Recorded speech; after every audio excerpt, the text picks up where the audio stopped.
Let's now move on to our next signpost over here.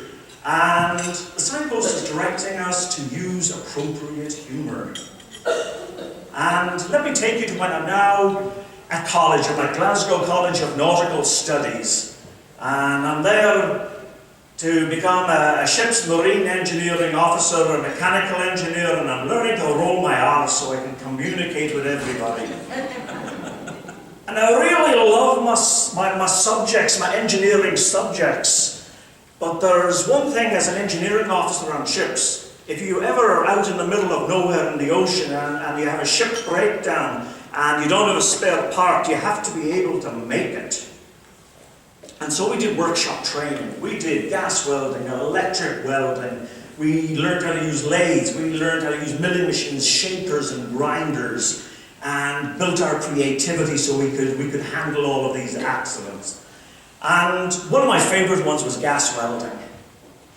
And one day I'm in class and we've got these little metal stools that we sit on. In front of us are these little metal tables with bricks in the middle, and we join bits of metal and there's sparks and little explosions of molten metal. A lot of fun. I'm sitting there and my best friend beside me decides to go to the washroom.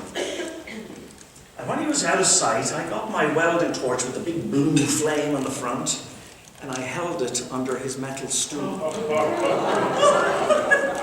And I laughed and everybody laughed. And then I did it a second time. And I laughed and everyone laughed.